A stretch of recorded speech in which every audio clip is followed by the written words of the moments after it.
Hi hello friends, ఈరోజు మన ఛానల్లోని అందరికీ ఇష్టమైన వెజ్ పులావ్ అండి. అయితే ఈ వెజ్ పులావ్ని ఎలా చేయాలనేది ఈ వీడియోలో క్లియర్గా ఎక్స్ప్లెయిన్ చేస్తాను. చికెన్ కర్రీలో తిన్నారంటే టేస్ట్ అయితే అద్భుతంగా ఉంటుంది. ఎక్కడ మిస్ కాకుండా వీడియో అనేది చూసేయండి. ముందుగా ఇక్కడ టేబుల్ స్పూన్ ఆయిల్ అనేది యాడ్ చేసుకోవాలండి. అలాగే అదే స్పూన్తో నెయ్యి యాడ్ చేసుకోవాలి.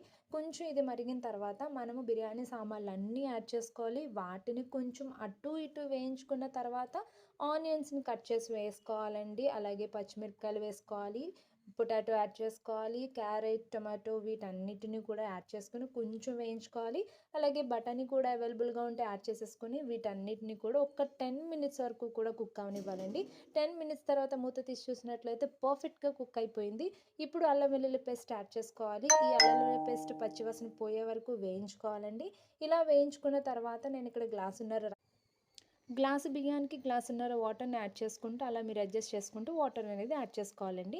ఇక్కడ రుచికి తగ్గ సాల్ట్ని అయితే యాడ్ చేసుకున్నాను. వీటన్నిటిని కూడా మిక్స్ చేసేసుకుని వాటర్ కొంచెం బాయిల్ అయిన తర్వాత మనం ఆల్రెడీ నానబెట్టుకున్న బియ్యాన్ని యాడ్ చేసేసుకోవాలి. ఈ తర్వాత ఒక 10 మినిట్స్ వరకు కూడా మూత పెట్టేసుకొని కుక్ అవనివ్వాలండి.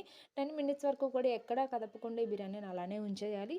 10 మినిట్స్ తర్వాత మూత తీసి చూసినట్లయితే మన బిర్యానీ పర్ఫెక్ట్గా కుక్ అయిపోతుంది. ఇప్పుడు లాస్ట్లో మనం కొత్తిమీర అనేది యాడ్ చేసేసుకోవడమేనండి. ఈ కొత్తిమీర యాడ్ చేసుకున్న తర్వాత ఒక 1 మినిట్ అలానే సిమ్లో పెట్టేసి కుక్ అవనివ్వండి.